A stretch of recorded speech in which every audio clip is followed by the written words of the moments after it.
It is me, Mythical Matt, with Demonic Dalton. Okay, so today we're going to be talking about the Wendigo. Now, the Wendigo is not really a known thing, so the appearance, origin, stuff like that is what we're going to be talking about. All right, first we're going to talk about the appearance.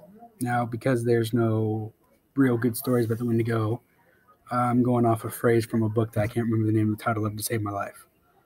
The Wendigo is believed to be a genderless giant that can move faster than the wind. And no one's really seen the real Wendigo up close, and no one actually has an idea of what it looks like. So it's all based on imagination from that point. I believe it looks like a 7-foot creature thing. It's like a human with skinnier appearance, gray skin, razor sharp claws, stuff like that. Something that can kill you. What do you think it looks like? I mean, I feel like it could just look like a zombie human or just a normal cannibal. We don't really know, and we probably will never know, but still, my opinion. Alrighty, now next is the origins. We're going to talk about the origins of this thing. Now, I'm going off this based of what I know from a child, like 7 or 8 maybe. And what I was told is that it's an old Indian myth. And the myth goes that there's these wandering spirits in the mountains, and they must possess a body or something like that. And because of this, they can only resort to a certain thing. They have to possess people. And they can't possess someone unless that person resorts to cannibalism. So when the person eats another person, the spirit consumes the body, or the person, whatever you want to go by here. And they become this unwieldy beast-looking thing that really can't be described, like I said earlier. Based on what you just heard, what do you think? Do you think you're more descriptive about the origins of the Wendigo?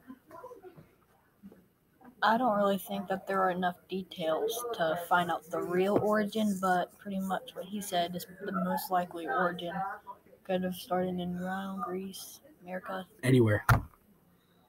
Now, we're going to get on to the historical references about this.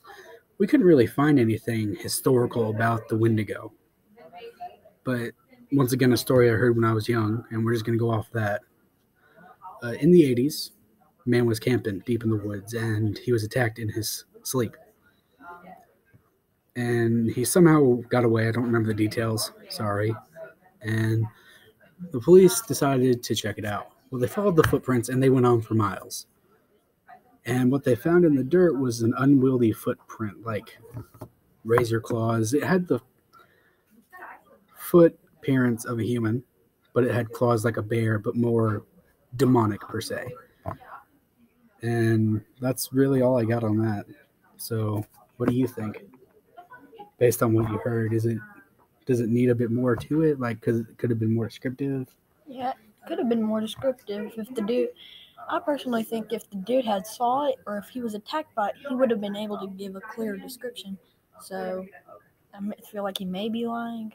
He may just be doing it to get attention. Alrighty. May have been The fourth, mutant bear thing.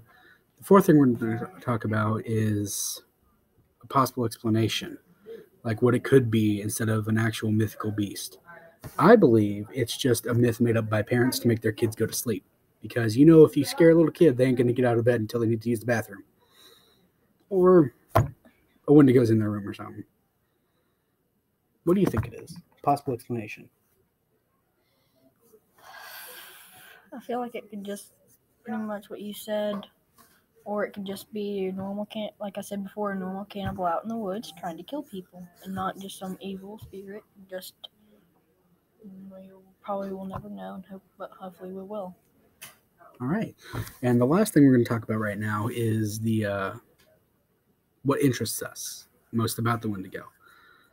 What interests me the most is the appearance, because no one ever knows what it looks like until the game Until Dawn came out. And that game's about Wendigos. So if you want to know more about that, go play that game. That game has more descriptive ideas of the Wendigo than anybody has ever really said anything about it. it gives you looks, details, like what they think an Wendigo is. And that's what I like about it, is that it's such an unknown appearance.